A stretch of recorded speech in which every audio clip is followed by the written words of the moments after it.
promise, this is 6 facts about every Camaro generation and part 2 to that video that I made on just the first generation because I thought that story was super interesting.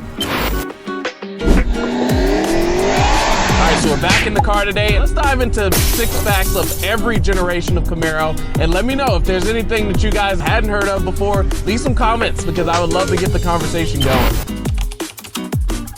So we won't spend too much time on Gen 1 because I obviously did a video on that.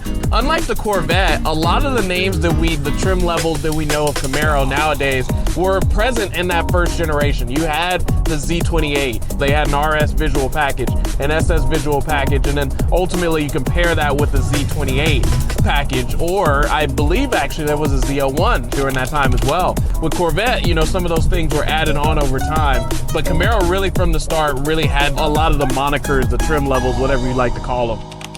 I am Optimus Prime. So the Gen 2 took on a different direction, and I mean no hate by this, but the Gen 1 was literally a great carbon copy of the Mustang, and it was designed by committees. But with Gen 2, that car was really designed by designers. It was even attributed that it had a bit of a Euro kind of feel to its overall design. I mean, there are some of the iconic cars that we know. It was kind of broken into 2 generations. The more nosed version of it was the one that was in Transformers. You know, if you were born in the 90s or even the late 80s, you saw these things around and they were cool back in the day. Tech was a big thing about it, you know, digital gauges and all those things of the 80s. Introduction of the T-tops, which I am a big fan of. I had a Nissan 300ZX at the time and I loved the T-tops in that car. I'm putting this on record that it is my favorite generation Camaro. I don't care what anybody says.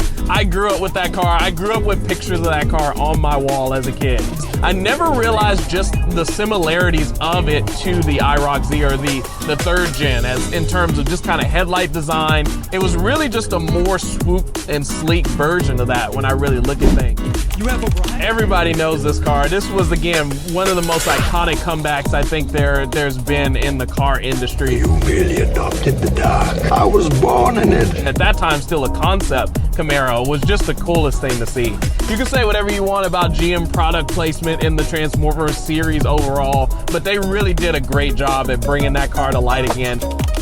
It was mostly the same as the 5th, and let me know if you guys think differently about that overall, but didn't really change a whole lot, but it still just kept that presence going. Leave in the comments what you guys think about the Camaro generation. I think I might want to try and get every generation Camaro in a garage one day as a collection.